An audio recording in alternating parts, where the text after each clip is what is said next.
Hello, this is Mike Predator6 with StocksPoker.com. Today we are going to review a specific part of the PL08 game, which is playing high hands. We've had a couple requests from the forums, and in the past I've done extremely well playing these type of hands. So I thought I'd put together a presentation on how I do it. And throughout this presentation, we will jump into some specific examples from Hold'em Manager. So without further ado, when we play high hands, some of the reasons we want to play these hands, including pocket pairs and high rundowns, for example, a rundown like a king, queen, jack 10. The reason why we would like to do it is because we have the potential to win an extremely large pot with a small investment. A lot of times when you play these high pocket pairs and rundown hands, a lot of your competition doesn't really believe that you have that type of hand. So when you do hit, it's pretty easy to get all in as an extreme favorite in these situations. When we do play these high pocket pairs and rundowns, it enables us to be less predictable. Typical PL08 player is going to be raising their aces and their good ace 2s and ace 3s with their suited aces. And if you can throw this into your game, it does the third thing, allows us to open up our continuation bet range. You'll see some specific examples throughout this video, but if we're raising with high rundowns, there's a lot of different types of flops that we can continuation bet, especially if our opponents know that we are capable of playing those high hands also. These hands play a lot different in cash versus whether you're in a sit and go or a tournament. Obviously, the biggest difference in cash play and sit and go play is your stack is typically much deeper and there's more post flop play in cash games, whereas your stack is obviously much more shallow. You're in a sit and go or in a tournament. So in a cash game, your implied odds are huge. If you do hit and you are a large favorite, you can get your stack in and you can take advantage of position a lot easier. And in cash games, we typically like to build a pot pre-flop if we're opening with a high hand or a high pocket pair. We like to build the pot and get multiple callers. This is a great way to, when you do hit, to be able to get more of your money in. Whereas in sit and goes and tournaments, the strategy of how we play these would be very different for whatever stage we're in, whether we're in the early round or if we're on the money bubble or in the money or heads up. It's very different between the two. So we'll first jump into cash gameplay. Okay, I'm going to give 3 different columns of different types of high hands that we want to play and then one that we don't. First of all, we're going to be playing good 4-card rundowns from ace to 9, even if they have a gap. Here's a couple examples: king, queen, jack 9, ace, king, queen 10, king, queen, jack 10, etc. Here's one very important thing that a lot of people don't think about. Rundowns will typically play better in a single raise pot when you have an ace in them. So say you raise with the ace, king, queen 10 and you get a caller or 2 callers. This ace, king, queen 10 will play better when you have an ace versus if there's a 3-bet pot. I would rather have one of these 2 hands if I raise, say in a 1-2 game to 7 and somebody else makes it 20. Well, I have excellent implied odds to stack them, especially if I have one of this king, queen, jack 9 hand or the king, queen, jack 10, because more than likely when somebody 3-bets pre-flop, especially looking at some of their 3-bet percentages, which I keep on my HUD, I'd say 90% of the time if somebody 3-bets, it's going to be aces. So we want to have a hand that doesn't have an ace in it, that we have the potential to not only hit trips, two pair, any type of wrap, etc. And I would rather have a hand that does not have an ace in it versus one that does. Uh, if you look at, if you've ever read Jeff Wing's PLO books, he talks a lot about the gap and where it is, and it's much better to have the gap in the bottom of the rundown versus the top of the rundown. For example, the King Queen Jack 9 is going to be able to play better post flop than a King Jack 10-9 because it allows you to make more of a nut draw. If you want to check that out, I'm sure you could find it online through Jeff. But suits obviously improve the value of our hand, but unless they include the ace, you can never assume your flush is good. So if I'm playing this hand and I've got a suited queen 10 and the flush is there, I'll use a lot of pot control techniques to try to get to the river because the majority of the time I'll probably be good, but if there's a lot of action, we definitely aren't going to assume our flush is good. So that's kind of the rundown side of it. As far as high pocket pairs, I'm playing high pocket pairs in two situations. The first one is with connecting cards. Very obvious examples: King Queen, or King King Queen Jack, 10 Jack Jack Queen, Ace Queen Queen Jack, etc.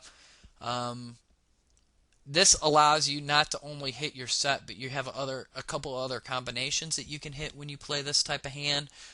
So this is a good first example of how we play some of the higher pocket pairs.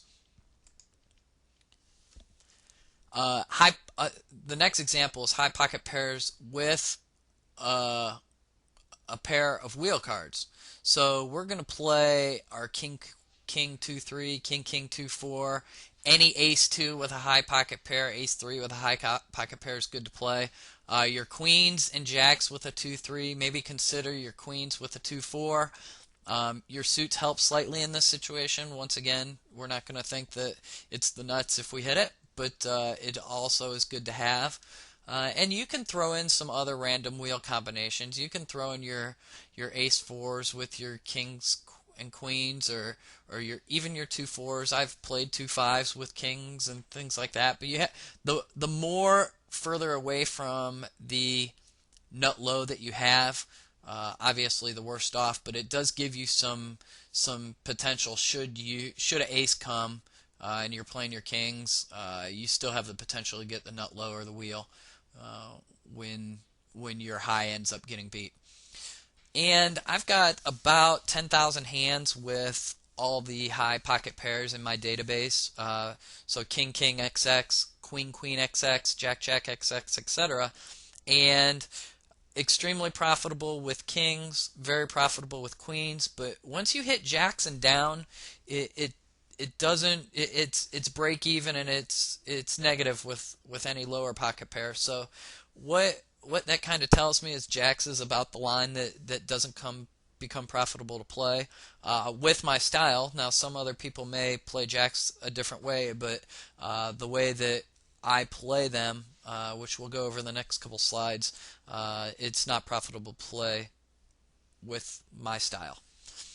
As far as some of the high pocket pairs that we are not going to play, we're not going to play any high pocket pair that isn't in one of these other two categories. So, your King King 9-4, Queen Queen 2 Jack, anything like this that doesn't have your two wheels or isn't with some connecting cards. So, that reduces a lot of the volatility that you have when you play these high pocket pairs, because as you can see you'll see in the next couple slides, I'm opening with a raise in most situations, and I can't do that with these hands because you're typically just set mining. Cash game play and how I play them. Here's what I used to do when I first started out, and I think a lot of people end up doing this.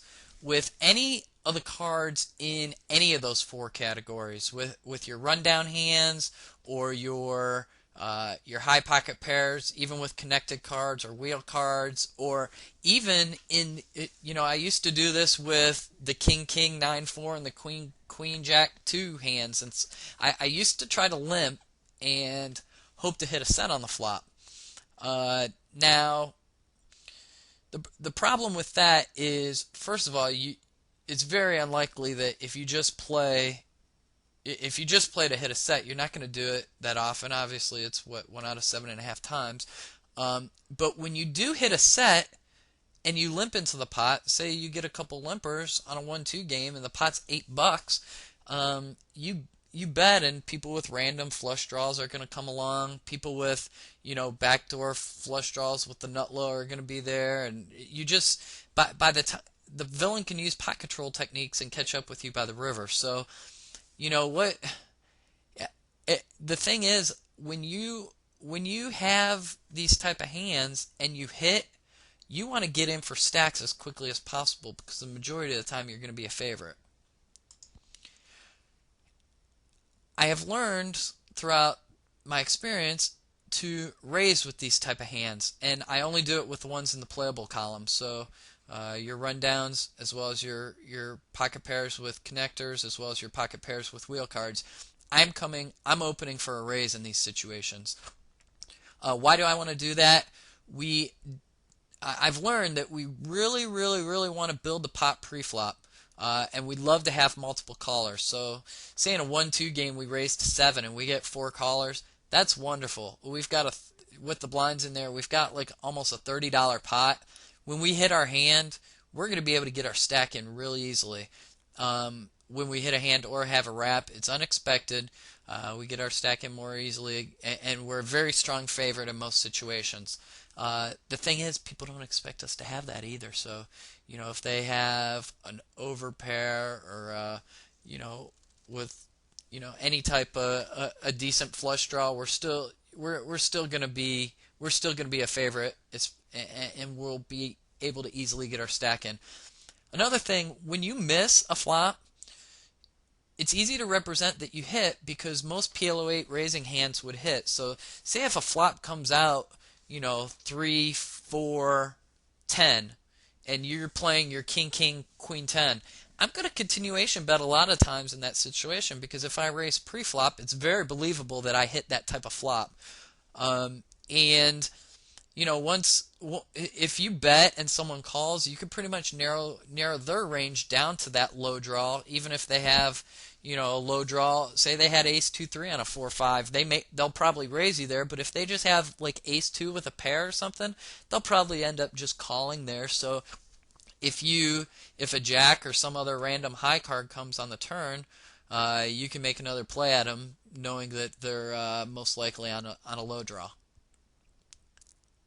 So right now I'm going to go ahead and get into some of the Omaha manager hands that I pulled up. What I ended up doing is I sorted them. I first pulled up all my King hands, then I pulled up my Queen hands, and then I pulled up some rundown hands, and I sorted them according to big blinds won.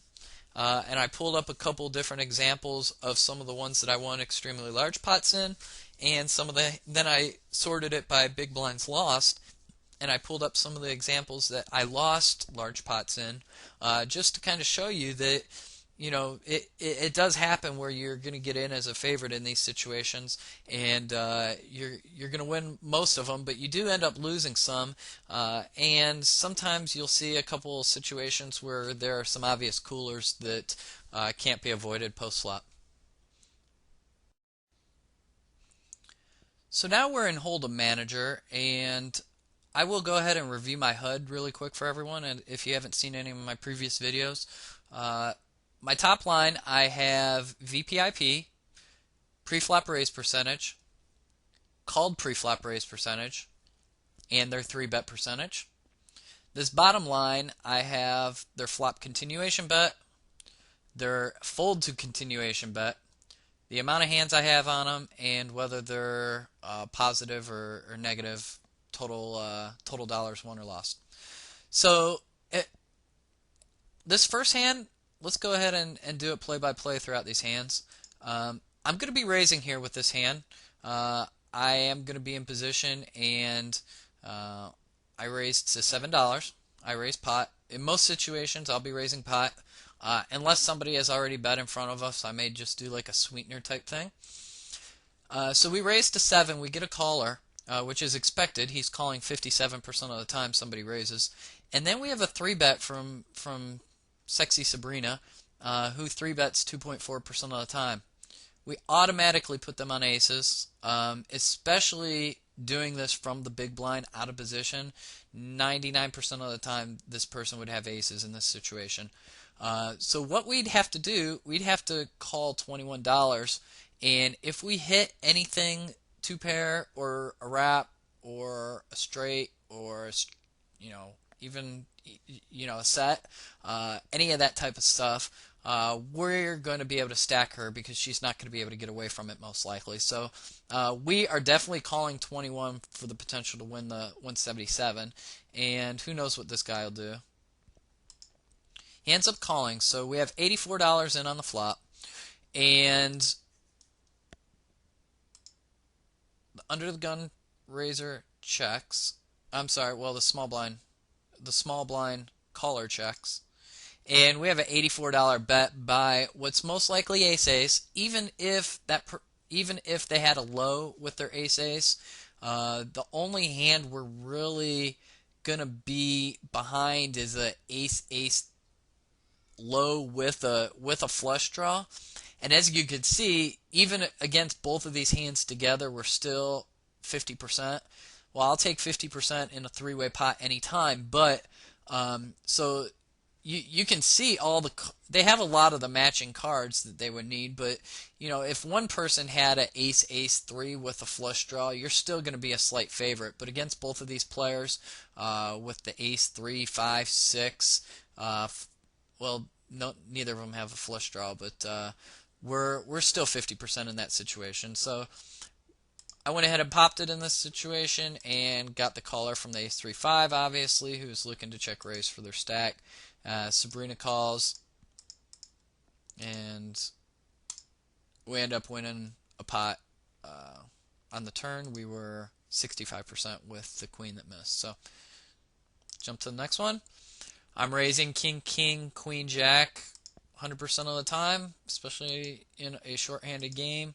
We end up getting a caller with ace, ace, king, queen. It does not look pretty pre-flop. We ended up hitting our top set on the flop, and we're up against a gut shot on an overpair. We're betting pot here because first of all, no one thinks that we have the kings, but we want to charge the flush draw. If the flush draw happened to raise in this situation, we'd be more than willing to go all in with our stack right now. If the flush draw calls, we can reevaluate what the situation is on the turn. We do get a caller and a fold. Now the 2 comes out, and it's not a flush card, but it enables there to be a low on the board, so we definitely want to go ahead and pot again because of the chance of the flush draw and the low draw. And we get a caller, and the river ends up being a 7, which gives us the current high hand nuts. And if they were on a flush draw, if they were on a flush draw with some random low, they miss the flush, but we want to go ahead and bet pot here, well, all in, because we want to push someone off that bad low with the flush draw. If we bet a small amount, a bad low, say like an ace 5 that had the flush draw, may end up calling us. So we definitely want to bet pot here in this situation. And surprisingly enough, they put us on the low draw. And they probably put us on the flush draw with the hit low on the river and thought that their aces were good because of the range that they put us on. So they called. Alright, here's an example of 2 wheel cards with a high pocket pair. We raise pot and end up getting called behind. a very competent player that I'm actually friends with. I stacked him in this hand, but um, this is an extreme cooler for Cushmaster here, hitting a set with the nut low draw. There's no way all this money's not getting in. I bet pot to push anybody off the low draw, and he's obviously going to raise, and I get all in, and I end up holding here.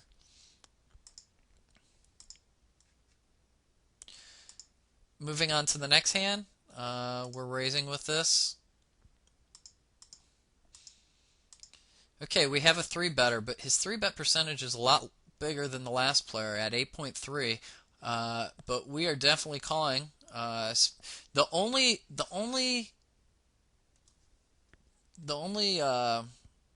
thought that I have about raising, calling the 3-bet is you want to make sure that both players that have the potential to be in the hand are deep enough to justify it.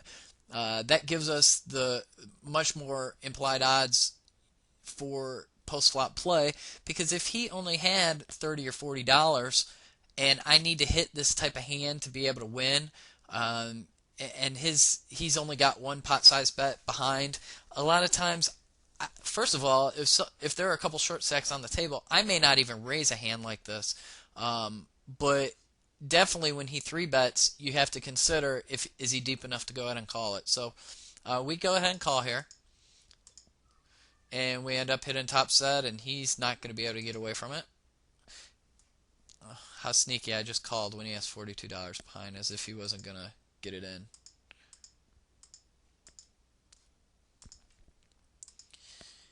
Alright, here's our next hand. Another high pocket kings. These are all, the first half dozen or so are all king hands. So I raise, and I get a 3-bet, a small 3-bet. Weird player, 71-34, with a 6.1% 3-bet range. I guess I saw that he was so donkish that I ended up 4-betting here. And he calls. I end up hitting. He has a pair of 2s, bets into me. I raise, and he calls. So just weird. Bad player. I would consider, I really don't 4-bet that much, especially without an extremely strong hand. But with his stats, that's probably why I chose to do it in this situation. Alright, king, king, jack, jack, I'm raising. Get a 3-bet. Somebody who does not do it often. I put him on aces, most likely, and this is another probable hand. So I call, I flop quads. Now, I think that if I just call here, it shows a lot more strength than if I raise here. The raise looks like I think you've got aces type of bluff, and I may or may not have a jack, and can you call or not with your aces? He ends up calling, and we win. Now I think I get into some losers here. Maybe one more winner. So we raise from the big blind, out of position with the king, king, 2, 3. I do not do that much, but we had a limper that plays 48% of our hands. We hit the second set with a nut low draw, and we're gonna bet all the way, and we keep getting called, and we bet pot, pot, pot, and end up scooping that. Alright, here's a pair of kings with 2 bad wheel cards. That's probably why I chose to call instead of raise, which I would typically do. Now Pando Chat, an extremely, well, you can't tell by his stats. He's a good player, but he raises on the button, and we call. We're planning on check raising here, and we end up getting it all in, and Pando Chat ends up winning on the river with the flush. But even against an ace-ace with a wheel card, we're not that big of a favorite in this situation. So you want to have your two wheel cards be live here. Obviously, the five's taking away one of my outs to hit my boat, um, and he's never going to be able to get away from that hand in this situation. So, and he knows that we know he has it, but he's still not going to fold there. All right, another aggressive, competent player on the button here ends up three betting us. We obviously put him on aces. We are 57% post flop. We can, if there were two lows out here, I'd typically bet, but with only one low out there, the best situation is to check raise for stacks. So we go ahead and do that, and he ends up hitting his flush on the river. As you can see, I mean, we're getting in good in that situation. Even against the nut flush draw, we're still getting in good. And he has backdoor lows and a backdoor flush draw. King, king, jack, jack. Raise. I don't know why I made it 6 instead of 7. We get a 3-bet. Are we deep enough to call? Sure. We call 25 bucks. Assuming we may get another caller or two behind us. And we do. And we are 55% in a pot with 4 players in it. And we end up getting all in against the nut flush draw and 2 pair with a backdoor low draw. And we end up losing to the backdoor straight.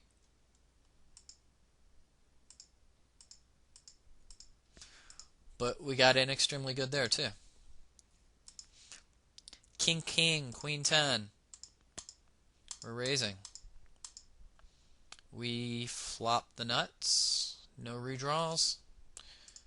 We get a bet and a call. We want to get our money in as quickly as possible without the redraws, hoping that nobody has king 10, but we have a blocker with a flush. Hopefully they won't have a flush draw. We get all in, and we've got to call that, even especially when we have a queen in our hand. Less likely that he has a boat there. Here's some queen-queen hands coming up. So we raise and we get a 3-bet from, seems like a semi-tight range, 5.3%. That's a little higher than average. We go ahead and call here. We end up flopping top set, but it is a scary board with 2 lows, especially looking at the hands that they have. But look at this. We're still 50% in a 3-way pot. We get a bet and a raise. We're pushing in this situation and end up scooping.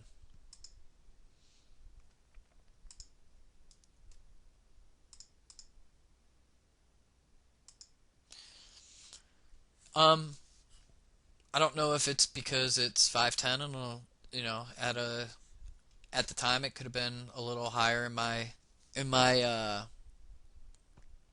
range as far as the different limits of games I'm playing, but I call here because first of all, there's going to be most likely 50 bucks in the pot, and that's enough to, if somebody bets, to go ahead and 3-bet them, especially with these shorter stacks.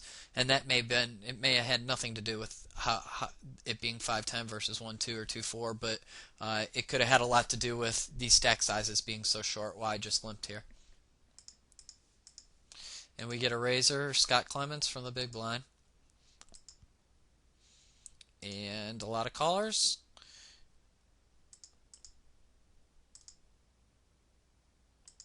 And we are raising for our stack in this situation versus a gut shot and a flush draw. And we're 60% favored in a large pot.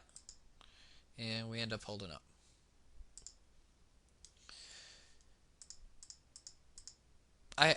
I hope this kind of shows you some examples of how I'm playing it and why and what happens post-flop. I don't really go over any hand examples of where you miss post-flop, but depending on what their percentage is of whether or not they're folding post-flop. Now these guys are all right in the 50 to 60% range of their post-flop play. So, that's That's a yellow light for me. I'll evaluate the flop. If they had a fold percentage of 70 to 80%, I'm gonna bet most flops, even if I miss, because it's believable that I did hit if a couple low cards comes out. Um, so we raise here, and we flop top set versus top pair. He We want to bet pot. If he's on a low draw, we want to charge him for it. When the king hits on the turn, he bets into us with his two pair, and we assume that he's committed to the hand, so we go ahead and raise. He ends up calling and drawing very slim with just the jack being his out. So people don't expect you to have this type of stuff, and when you do, I probably would have done the same thing if I was him, because I would have put myself on a low draw with a pair. So when you hit that two pair on the turn, he thinks it's good, so he's going to bet here and hope that if I just call and no low hits on the river, he's going to assume that he's good.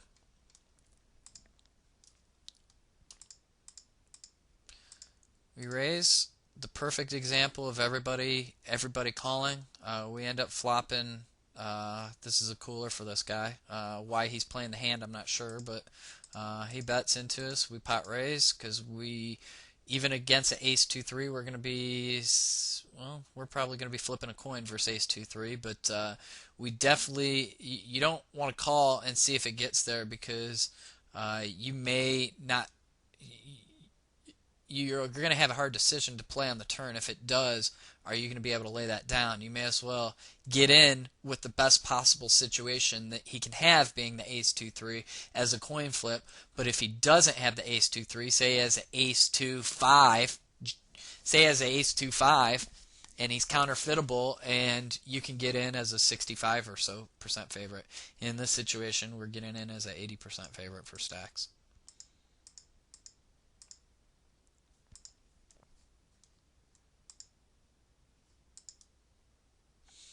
King, queen, queen, 9, under the gun, raising pot.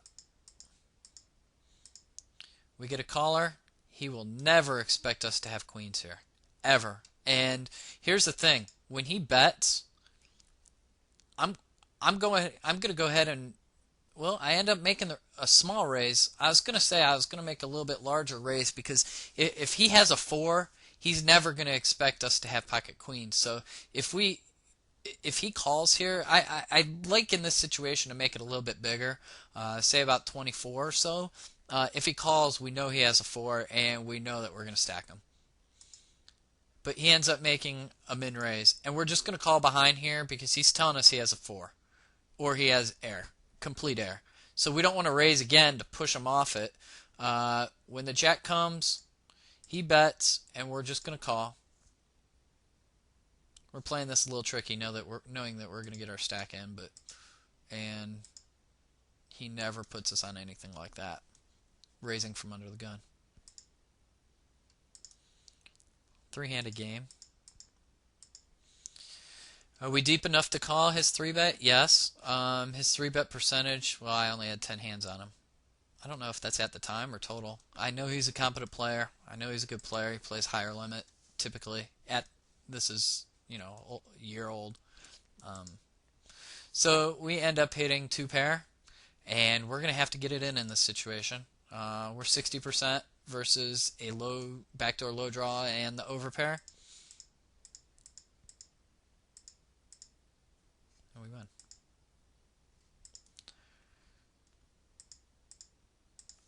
Alright, so we're raising,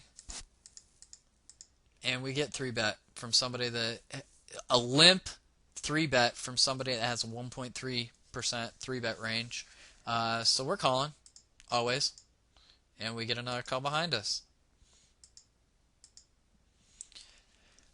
We know he has aces. We have to pray that he doesn't have the 10. If he has 2 aces, the chances of him having ace 10 are small. And unfortunately, we have a lot of the blockers for our boat, but we end up pushing here, and it's kind of a cooler here anyway. But even against the nut straight, we still have 34%. But it's just kind of a cooler situation. He had the 10 to go with his aces. You know, if I would have just called here, we would have found out if he had the ace 10, because if then he well, I don't think I'm getting away from it either way.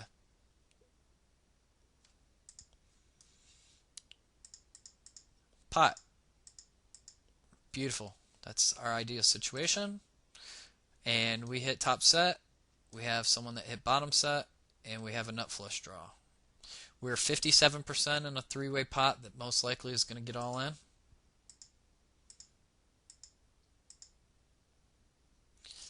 We have the nut flush draw that bet 3/4 of the pot, 2/3 of the pot. I raise, and we have an overcall of my raise. I don't know why that they don't just push here if they're willing to call.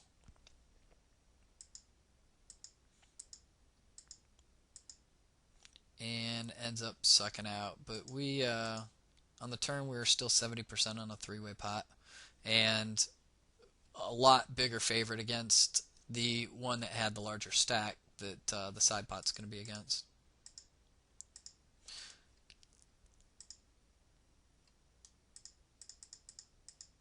Alright, we have a raise already in front of us by an, well, kind of aggressive player.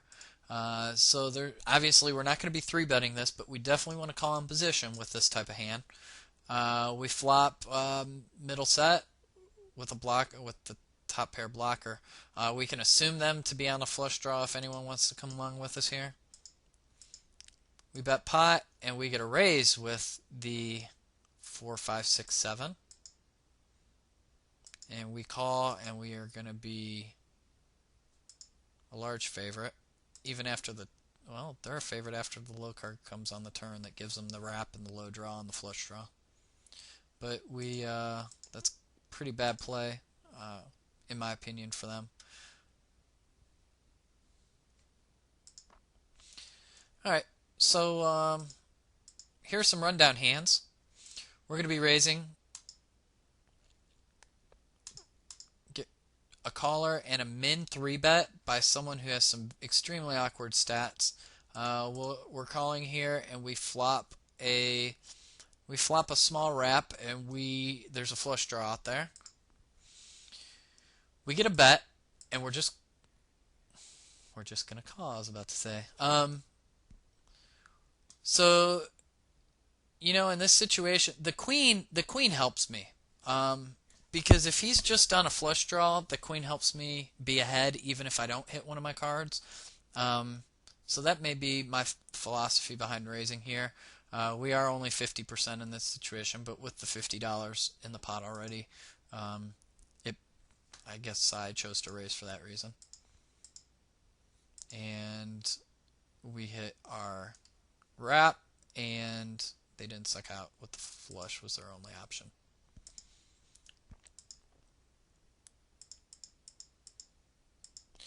I didn't raise pot here. When you get a couple limpers, the goal is to raise to be able to build the pot so it can be a bet with a raise post flop, and you can be committed more or less. So eight instead of 11 here is fine. The ideal situation, we get all those callers. So if we hit, we're gonna win a big pot. Okay, here's the problem with this hand is we have bad kick. If somebody does have a 9, we're probably beat at the time. But when you have a better and a caller, I'm going with it. Air, and who knows? The call, yeah, that's about what hand you would put a caller on. And they end up going with it and betting into me, and we end up winning the pot.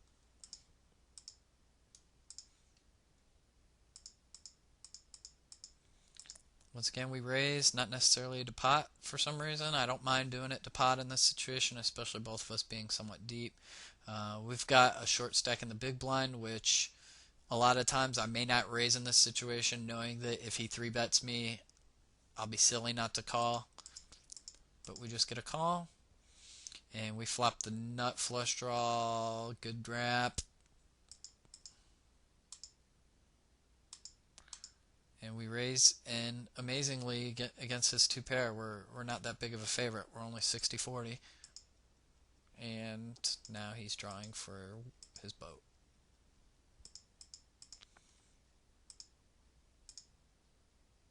Another rundown hand. 3-bet in the small blind. 3-bets out of the blinds are going to be your aces for sure. So we call. We end up hitting top 2-pair. We're pushing here and end up getting called.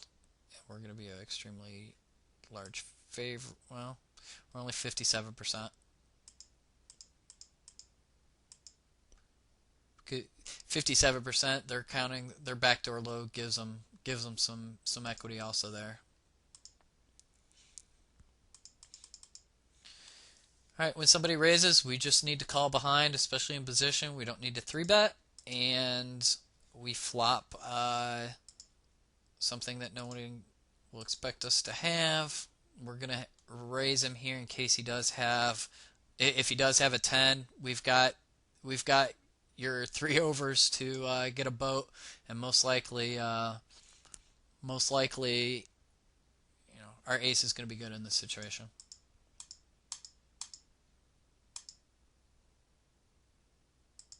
And he hit his 3-outer on the river to win the pot. Obviously, we had some splitting potential, but so I got in as a 74% favorite on the flop for stacks. We just need to call behind if somebody raises. We've got somebody with the nut low draw with a pair betting into us. We just call here. I think that just calling here is a good choice because if a low comes out, we've got position. If he bets into us, we can make the decision whether or not we want to call for half the pot, or if a high card comes, we're going to be able to raise him for stacks if he bets into us again. So this is the point where we raise, and we end up getting sucked out on the river. 58%. Small blind, we're going to call here. We end up flopping a wrap with a nut flush draw, and we're betting it. We get raised, and we re-raise. Even against 2-pair here, we're still almost 60%. And they hit their boat. Got a couple more.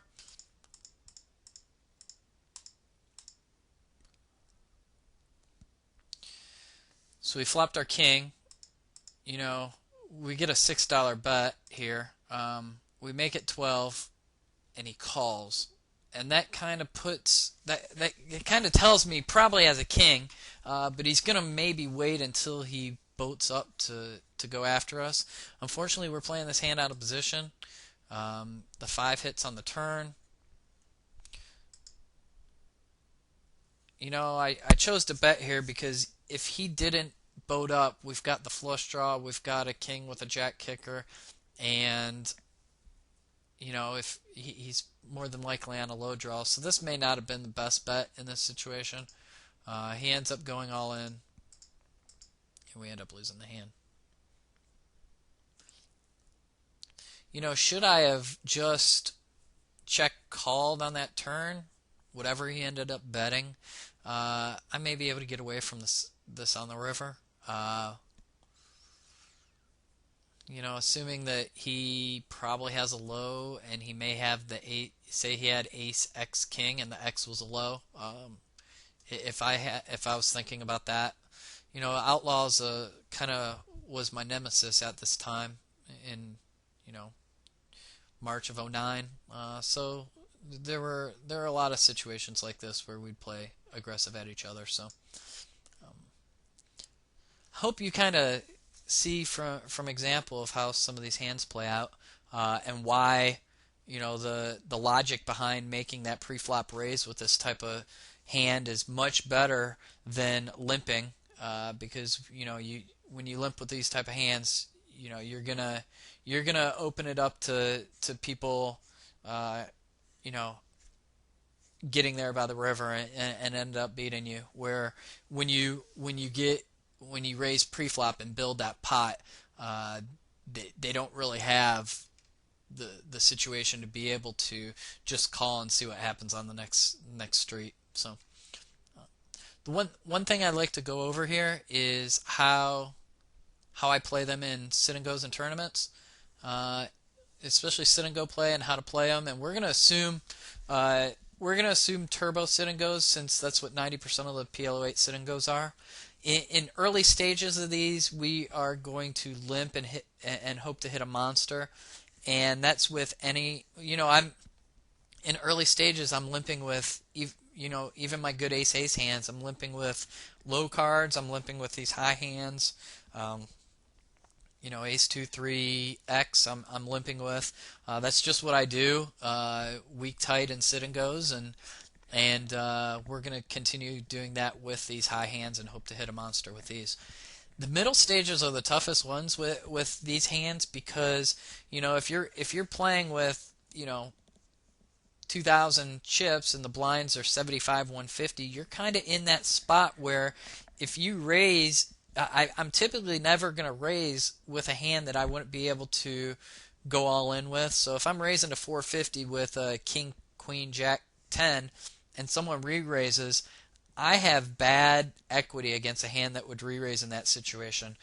So a lot of these PLO type hands, these high connecting hands, even a pocket pair with a couple connectors, the king jack tens, I'll typically fold those. Always fold the rundown hands, and consider playing the high pocket pairs with two wheel cards if the effective M is less than 5. So say it's 75 150 and you have 1,400 chips, and you've got your king 2 4 hand, and you're getting in kind of later position. I probably may not do it under the gun, but definitely middle to late position, I'd raise with intentions of calling for my stack if I am 3-bet, because unless somebody has an overpair to your pair as well as a better low draw, you're not going to be typically that bad a shape. Worse you'll be is 45 to 50%, even if they had a good ace 2 hand in that situation. So once we get close to in the money, we're going to be using ICM techniques.